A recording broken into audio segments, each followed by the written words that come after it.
Meanwhile, back in November, I can't get you out of my mind. It's like I feel it for the first time.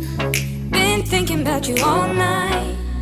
I've been searching for this all my life. Listen, baby, come here. What? Because we got to show them what I was doing.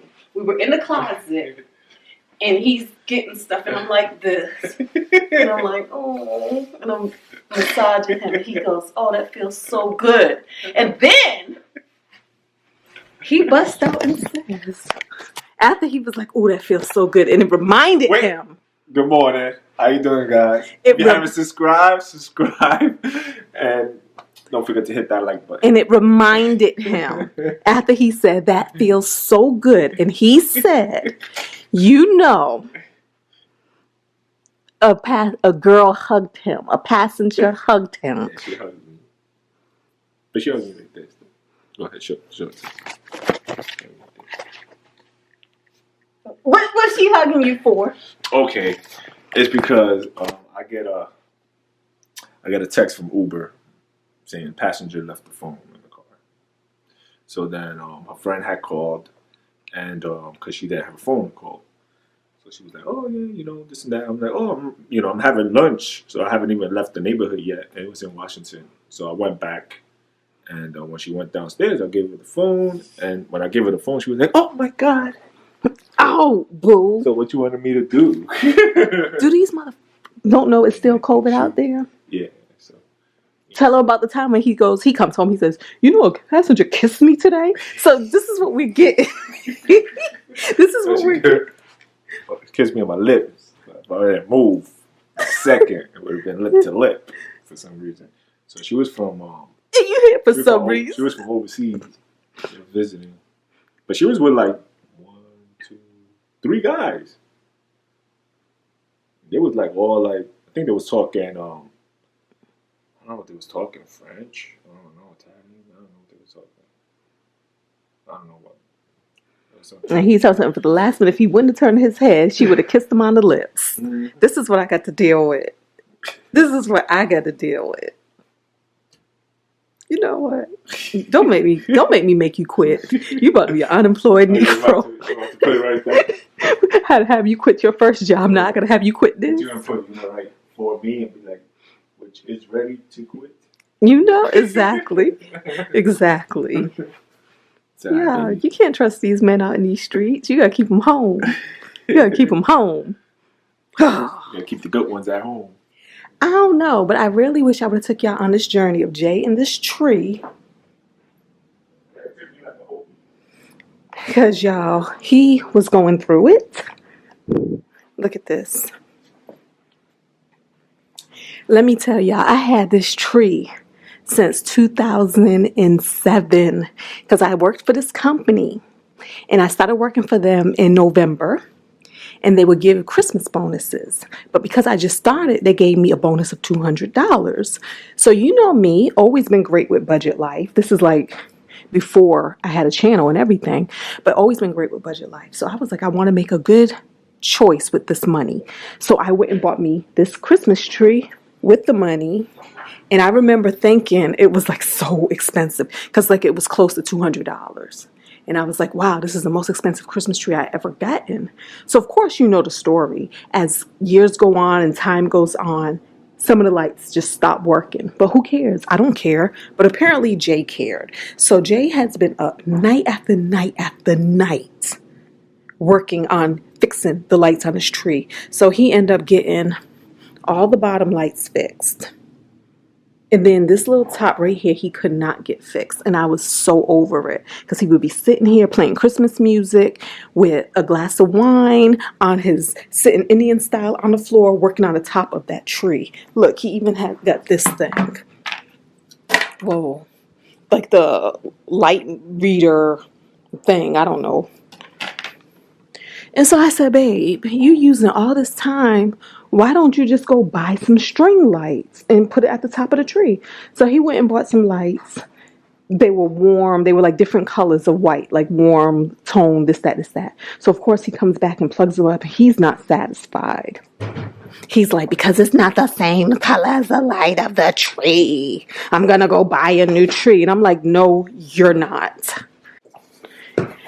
Babe, don't be trying to distract them while I'm telling them about your little anal. My victory, my accomplishment.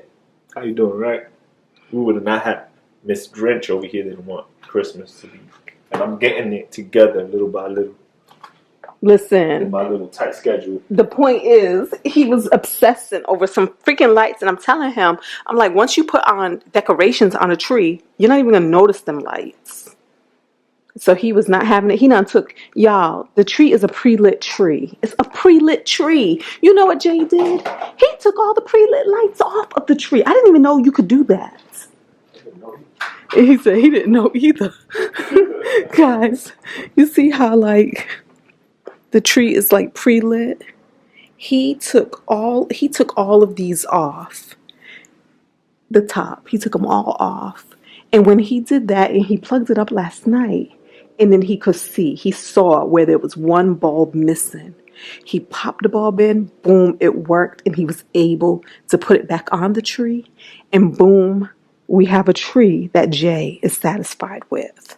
For now. Because he always wants to buy stuff that don't matter.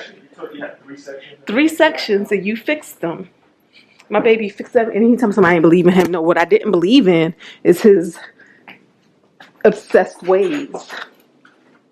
Baby, did you make me coffee too? No. He like, girl, I'm trying to go to work. You ain't even doing nothing. You just here. Make your own coffee. Oh, no, he ain't make no coffee yet. And there's still hope. There's still hope that he can make me coffee too. Yay. Yay. Good morning, y'all. Happy Saturday. Happy Saturday. What happened? Put some chapstick on my lips in case somebody want to kiss me today. Can't stand him. I can't stand him. I'm sitting here telling him an important money lesson that I learned. Wait. Let me share it with y'all too. Huh? I love you. Nobody's going to take me over unless you don't want me anymore. Then they can take you. Okay. But let me finish my money lesson before you interrupted us. I was watching The Apartment Guy. He has YouTube videos, right? And he normally walks up and he says, well, how much do you pay for rent? And then he asks for a tour of your apartment. So he ran into one of the ladies who's on Shark Tank, the older lady, and he walked up to her. She's like, oh, you're the apartment guy. And he was like, yeah. And so she was saying, I don't pay anything in rent because I bought my place flat out, so I own it. She says, but I do pay maintenance fees, $10,000 a month. $10,000 a month in maintenance fees. And to me, that was the lesson that there is just so much abundance on this planet. And while we're sitting here sweating the small stuff, it's like there are people who are comfortably able to not just buy an apartment overlooking Central Park, you know what I'm saying? But to also pay $10,000 a month like it ain't nothing. How much maintenance fees they gonna be? How much maintenance they can do? I know, but you know what else? It's like there is no paying down $10,000 a month. It's not like, oh, if I pay $10,000, I'm gonna be over. No, that's forever. And every year the prices probably go up. But yeah, you're right. It's like, what are they maintaining for $10,000 a month? But there are people who are able to afford that, willing to afford that, and happy to afford that. And I want to be one of those people where it's like, oh. Well, so you got to see what. And I say that because, y'all, we about to go to Vegas, and I fumbled the bag. I booked our hotels way too late. I should have been booked them. Why you don't want to turn around so I can be with us? Because I'm like looking you like... don't want, you're doing all the talking? Yeah, because I fumbled a bag. I booked... Sometimes I procrastinate. I should have been booked our Vegas hotels. So by the time I went in to book them, inventory was super low, and the prices were $100 million. And so I ended up buying, and then they didn't even have consecutive rooms. So we had the strip hop. Mm-hmm. And one of the nights, just for one night, it was $500 a night at Mandalay Bay. $500 at Mandalay Bay. Yeah, but they're doing... People paying $10,000. I know that now, but all I'm saying is normally, you know, Mandalay Bay is like no more than $100 a night. You know, maybe... Oh, $100 a night, yeah. Yeah.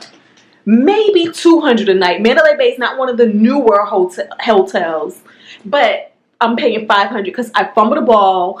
the bag. The inventory's low, and that's what on I'm Friday, paying. right? Yes. And so I was very sad about that. But once again, like you said, there are people who are paying $10,000 a month and thinking nothing of it. And I'm sitting here. What's their annual income though? Yeah, but it's like I'm sitting here fretting. It's all about annual income. Well, if you think about my annual income, I know. What about? She ain't saying I'm paying $10 million a month in maintenance fee. $10,000 a month is still a lot for an apartment. No, $10,000 a month is a lot for a mortgage. Yeah. Yeah, and this is an apartment. Yeah, I know. So all I'm saying is that has nothing to do with nothing. My point to that was the fact that there are people who are able to do it and not even blink. And here I'm blinking over $500 for one night, which I shouldn't be blinking on that. The point is that there's so much abundance on this planet, and it's our job to tap into that abundance. But a lot of times we have such scarcity mindsets and limited mindsets, and that's where we operate from. Even me doing the $500 was coming from a scarcity limited mindset. Of course, it also was coming from a mindset of, why do I want to pay that much when normally it's this much? Or the fact that if I would have booked this earlier, it would have been way cheaper, but I didn't. But I learned my lesson. I have to continue to act when the moment hits me. But all right, let me go. So, I'll be back tomorrow. He be muddling up our lessons with stuff that ain't even the lesson. I'll see you tomorrow. See me tomorrow. Bye, baby. Have fun out there. Yeah, I'm probably gonna get gas again. He had his car running all this time, warming it up. It's 31 degrees. It's 31 degrees, babe. It's like 31 degrees.